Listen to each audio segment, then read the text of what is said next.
Learn how to make buttermilk pancakes for just one person, or maybe two if you're on a diet. Hello and welcome to Jackson's Job. Now, in my opinion, the one thing that makes a great pancake is a cast iron skillet. Over the years, I have tried non-stick, I've tried stainless steel, and a variety of other type of pans that have come out along the way.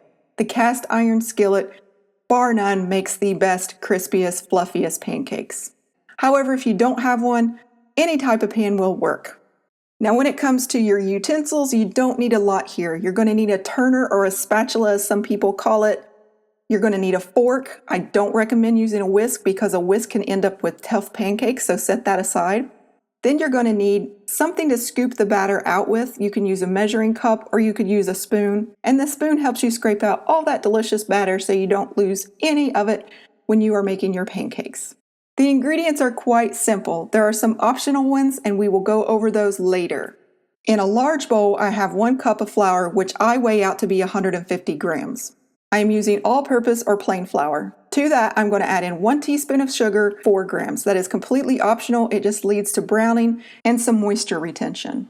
It keeps your pancakes from drying out, basically. Next, I'm going to add in 1 teaspoon of baking soda. That is 3 grams. And finally, I'm going to add in a pinch of salt.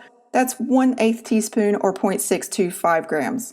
You want to mix this all together and make sure you bust up any clumps in the flour that may have happened while it was being stored.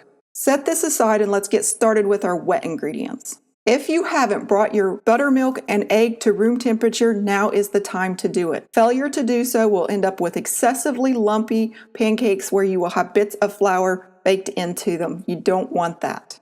You need 1 cup of buttermilk, that's 240 milliliters. You can use fat-free to full fat. I recommend full fat if you're not watching any calorie intake because it will give you the best taste.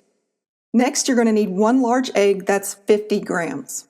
Now this next ingredient is completely optional. It's 1/2 teaspoon of vanilla. Imitation vanilla is fine, 2.5 milliliters. If you're going to make a really savory side dish such as sausage, you may want to skip this completely. It is not needed whatsoever. It just gives a little depth of flavor there. Mix this all together until it's well combined, and then we're going to bring back our dry ingredients and add these to them. In the center of your dry ingredients, create a well. Then you want to pour all of your wet ingredients into the dry ingredients and make sure you take the time to scrape out any excess in the bowl. Then you just want to mix this until it's just combined. You don't want to see any more flour, but you will see a lumpy batter. That is okay. Using a fork instead of a whisk will make sure that you don't overmix this batter. It's going to be quite thick. After you have mixed it all together, you're going to let it set for 5 minutes and you're going to preheat your pan at the same time. Look how clumpy this batter is. Now, if you want a thinner pancake, you would add a tablespoon or 2 more of buttermilk. Look at the lumps that you do see in the batter. This is normal. Now we need to preheat our skillet. We're going to put it to medium high heat, and we're going to heat it up until when we add some water, it sizzles and it starts to evaporate. Make sure that that water completely evaporates before you add in your oil, lard, or shortening. Drizzle a small amount of oil in the center of the pan. Immediately you want to add in your batter. You want to add 1/3 to 1/2 cup of batter to the middle of the pan and spread it out in a circular pattern. That's about 80 to 120 milliliters.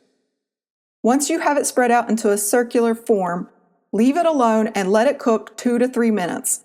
The sides of the pancake will start to dry out. You'll see some bubbles forming on the surface, and if you lift up a corner of the pancake, you will see that it's turned a nice golden brown. When it's at this stage, scoot your turner quickly underneath the pancake and flip it over quickly. The faster you move, the better the shape will retain. You then want to cook this an additional 2 to 3 minutes or until the internal temperature reaches 200 to 210 degrees Fahrenheit or 93 to 99 degrees Celsius. As you are cooking these pancakes, you're going to add less and less oil as you go along. That is because the oil tends to stay in the pan, and if you put too much oil, lard, or grease in there, it's going to start smoking. And you may find that you need to adjust your temperature down. Let me show you one more pancake so you can see what I'm talking about. Again, you're going to cook 2 to 3 minutes, flip it over, and cook 2 to 3 more minutes on the other side. And speaking of the other side, let's look at the other side. Isn't it a beautiful, nice golden brown? So the pancake on the left is made with a nonstick pan, and the pancake on the right is made with a cast iron skillet. The one on the left has browning all the way throughout the pancake and is very soft on the edges. It does not have a crispy texture. The one on the right, however, that was made in the skillet has a nice crispy texture and it is a pretty marbled look to it. Those nooks and crannies is really crispy and just has a really nice texture to that soft, fluffy interior. Both are great pancakes, but if I was going to choose which one to eat, I would always get the one with the cast iron skillet, hands down. So now we have the most important question of all. Do you like syrup or do you not like syrup on your pancakes? Let me know in the comments below. And if you want to learn how to make syrup without corn syrup, I have a recipe for that. I'll include it at the very end. Do you see what I did there? I hope you guys are doing very well. I've missed every single one of you. Thank you for watching, and as always, happy baking.